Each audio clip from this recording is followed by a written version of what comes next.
माननीय संगठन के जुझारू अध्यक्ष, क्रांतिकारी अध्यक्ष, अंतर्राष्ट्रीय किसान महासभा के अध्यक्ष इंजीनियर हेमंत कुमार पासवान जी और माननीय विधायक श्री कृष्णदेव पासवान जी, माननीय विधायक श्री वीरेंद्र पासवान जी और हमारे इस मंच को संचालन कर रहे कुमार विजय पासवान जी, आदरणीय सुपौल के जिलाध्यक्ष भाई भोला पासवान जी और बहुत सारे अनगिनत साथी हैं। हम आग्रह करते हैं राम प्रवेश रावत धनबाद से आपसे आग्रह है कि इसका स्वागत करें।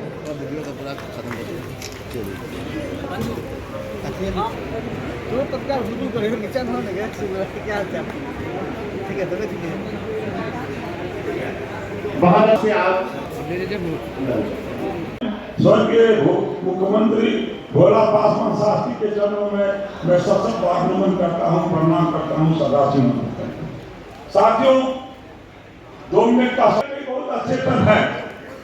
आज जिस बाबा साहब भीमराव अम्बेडकर के द्वारा हम लोग को संविधान में आरक्षण की व्यवस्था की गई, आज हम लोग इस जगह आए हैं। हम लोग के पूर्वज हल चलाने का काम करते थे, हल जोतने का काम करते थे, मजदूरी करने का काम करते थे।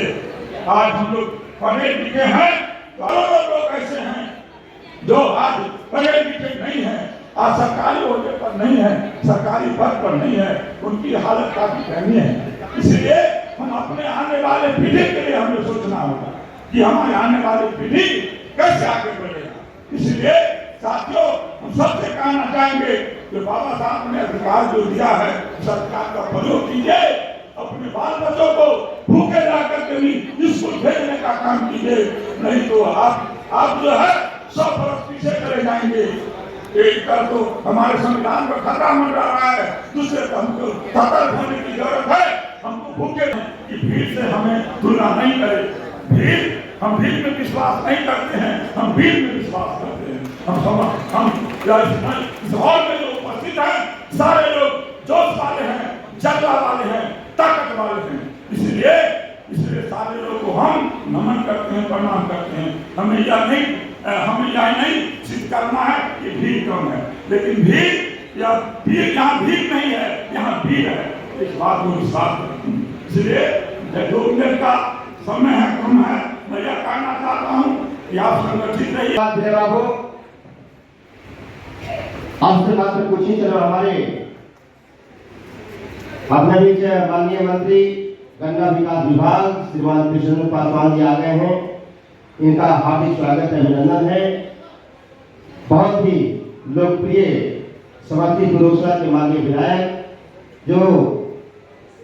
जिन्होंने हमेशा समाज के लिए आगे बढ़कर बात किया है और ऐसे शख्सियत हैं जो विधानसभा के अंदर अपने समाज की बात काफी प्रमुखता से बाबा चौहान जी के आक्रोश सड़क की मांग हो या विभिन्न मुद्दों पर मुखातिब होते हैं, मुखर होकर बोलते हैं। आप सबों का स्वागत है, अभिनंदन है। अपने बीच अभी माननीय मंत्री महेश्वर हजारी जी तमाम माननीय विधायकगण और शिक्षा विभाग को पदार्पण करने वाले हैं। अब हम निवेदन करेंगे औरंगाबाद के सम्मानित जिलाध्यक्ष श्रीमान पुरुषोत्तम पासवान जी की आए और कम समय में अपनी बात रखें। श्रीमान पुरुषोत्तम पासवान जी। जो 7 चेतना मंच द्वारा जो है सम्मेलन किया जा रहा है, क्या कहना चाहेंगे? सबसे पहले तो मैं यहाँ के बिहार के मुख्यमंत्री को, मीडिया चैनल वाले जो हैं और हमारे इस कार्यक्रम को जो अंजाम दिए हैं, शासन के अंतर्राष्ट्रीय इंजीनियर साथ ही साथ हमारे विशेष अतिथि में आए हुए गन्ना मंत्री विधायक जी और साथ ही जो मीडिया है और चीफ एंड गेस्ट में जितने भी लोग हैं और हमारे मीडिया बंधुगण और हमारे ऑडियंस में जितने भी लोग बैठे हैं, किसान संघ के महिला पुरुष सभी को मैं हार्दिक शुभकामनाएं देते हुए धन्यवाद देती हूँ। और साथ ही साथ जो है कि मैं अपना परिचय देती हूँ। मैं रीता पासवान झारखंड से आई हुई हूँ। मैं दुसाध संघ की अध्यक्ष हूँ, झारखंड से उपाध्यक्ष हूँ और साथ ही साथ मैं वुमेन राइट्स की भी महिला अध्यक्ष हूँ, राष्ट्रीय महिला अध्यक्ष हूँ और ST/SC एकता मंच की मैं राष्ट्रीय महिला अध्यक्ष हूँ। और एक और परिचय है मेरा कि SPCA की मैं प्रखंड राष्ट्रीय अध्यक्ष उसकी भी हूँ, लेबर यूनियन की मैं अंतर्राष्ट्रीय अध्यक्ष हूँ। इतना परिचय हमारा काफ़ी है और मैं झारखंड से चल तो उद्देश्य क्या है मैम, ये सम्मेलन जो बोला उसका उद्देश्य जाना चाहेंगे आपसे? जी, इसका उद्देश्य चेतना, दुसाध चेतना लोग जगाना चाह रहे हैं। चेतना तो पहले भी था और आज भी है, मेरे बुजुर्गों ने भी किया था। चेतना का मतलब है मैं जाति स्वरूप का यहाँ विवरण नहीं देना चाहती। मैं देख रही हूँ कि हमारे स्व जाति में जब से शिक्षा का विकास हुआ है और संसद में जब से लोग गए हैं हमारे जाति के, तब से देखिएगा कि महिला प्रताड़ित, महिलाओं के साथ यौन शोषण होना, यानी खुले शब्द में रेप बलात्कार होना और हमारे स्वजाति के युवकों का क्या कि उसको मौत का अंजाम देना या मर्डर होना किसी कारणवश में। तो जितने हमारे जाति का विनाश हुआ है, युवती का और युवकों का मर्डर होने से हम नहीं देखे कि हमारे बिहार में अन्य दूसरे स्वजाति का कितना घटना हुआ है।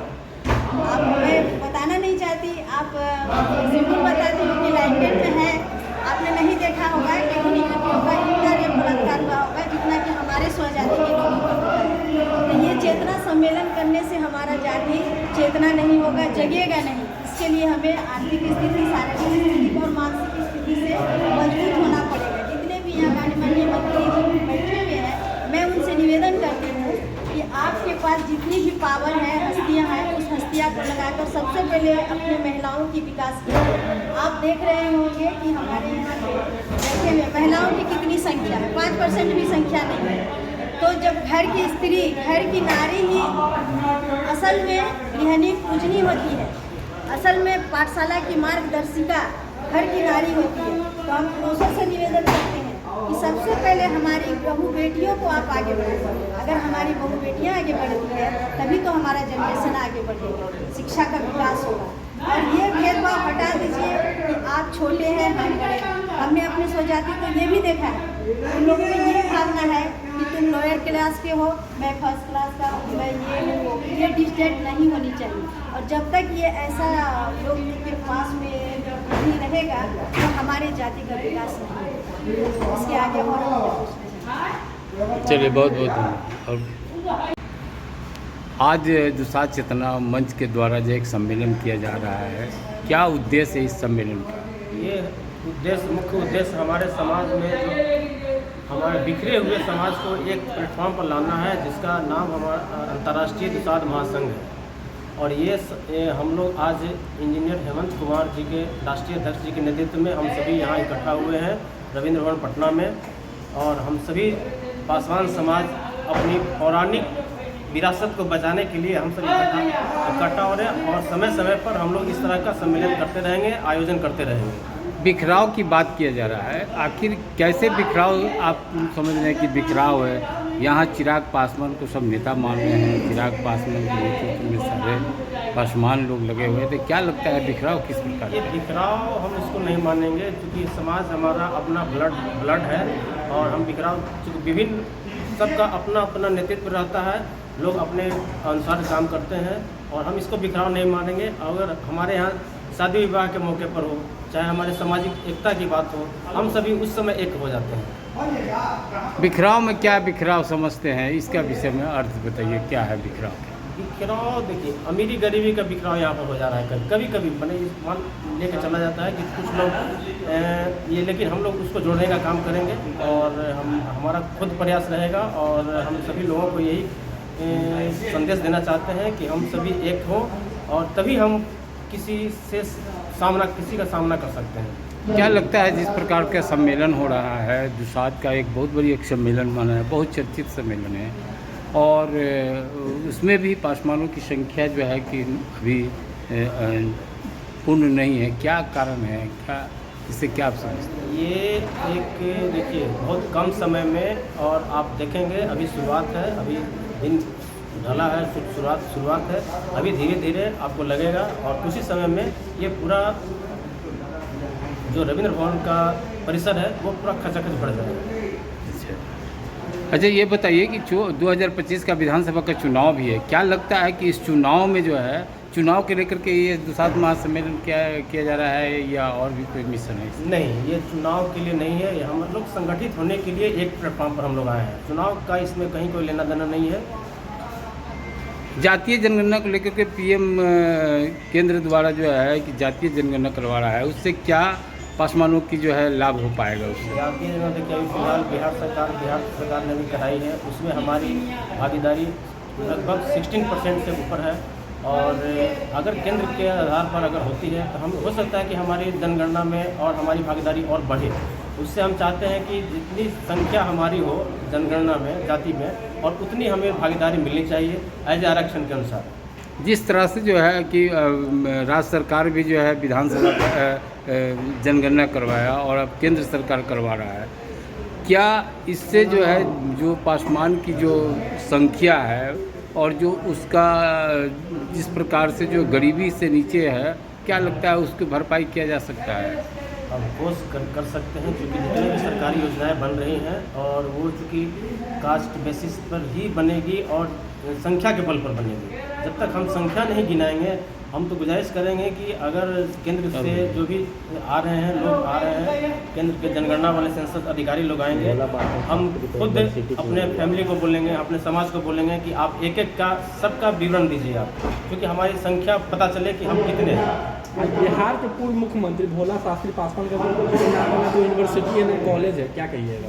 देखिए, इसके लिए संघर्षरत है, हमारे कुछ लोग संघर्षरत हैं, हम उसमें पूरा सहयोग करेंगे। एक हमारे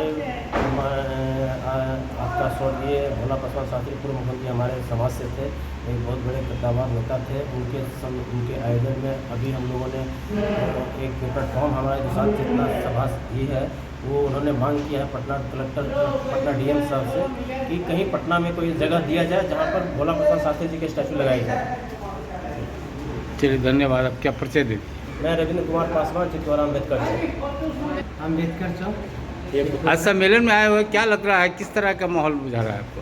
माहौल बढ़िया है, ठीक है, माहौल बढ़िया है। हम लोग पूरे एकजुट होकर अम्बेडकर चौक टू हरमल नगर से आए हैं। चलिए, धन्यवाद।